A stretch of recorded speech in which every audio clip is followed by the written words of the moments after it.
21শে ফেব্রুয়ারি ২০২৬ ঢাকার কেন্দ্রীয় শহীদ মিনারে আজ যা ঘটল তা বাংলাদেশের রাজনীতির ইতিহাসে এক দীর্ঘদিনের দেয়াল ভেঙে যাওয়ার গল্প।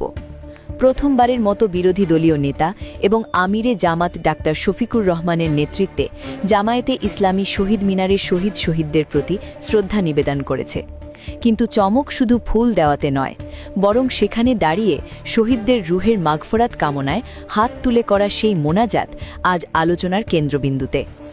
এই ঘটনাকে অনেকেই বলছেন জামায়াতের রাজনীতির এক বিশাল প্যারাডাইম শিফট বা যুগান্তকারী পরিবর্তন। তবে প্রত্যাশিতভাবেই সোশ্যাল মিডিয়ায় শুরু হয়েছে সমালোচনার ঝড়। একদল মানুষ একে দেখছেন ধর্ম গেল বলে, আবার অনেকে বলছেন এটি স্রেফ রাজনৈতিক লোক দেখানো।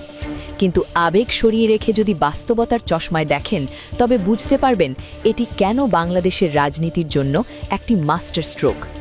যারা আজ ফেসবুকে বসে ফতোয়া দিচ্ছেন যে শহীদ মিনারে যাওয়া বিজাতীয় সংস্কৃতি, তাদের কাছে প্রশ্ন, রাষ্ট্র কি শুধু আবেগে চলে? 53 বছর ধরে চলে আসা একটি রাষ্ট্রীয় রীতি আপনি চাইলেই একদিনে মুছে দিতে পারেন না।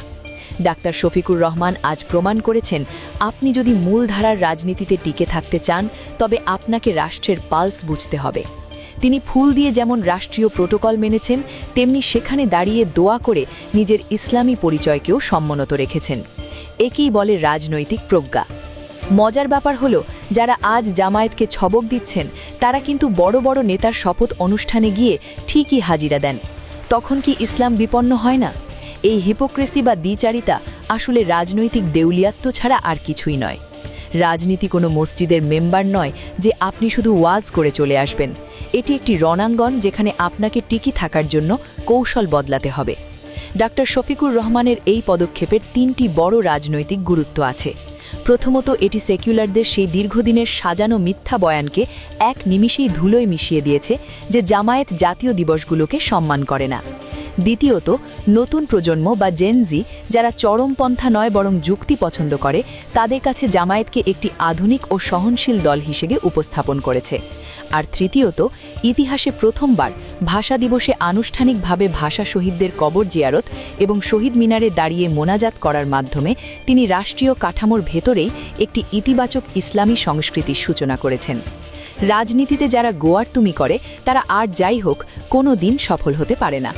রাষ্ট্র চালাতে হলে মানুষের আবেগের জায়গাকে সম্মান জানাতে হয়। ডাক্তার শফিকুর রহমান আজ সেই সাহসিকতা দেখিয়েছেন।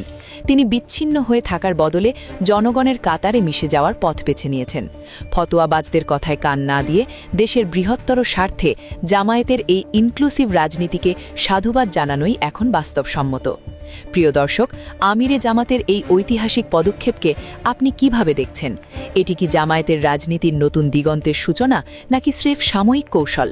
আপনার সুচিন্তিত মতামত কমেন্টে জানান। ভিডিওটি ভালো লাগলে লাইক এবং শেয়ার করে আমাদের সাথেই থাকুন। ধন্যবাদ।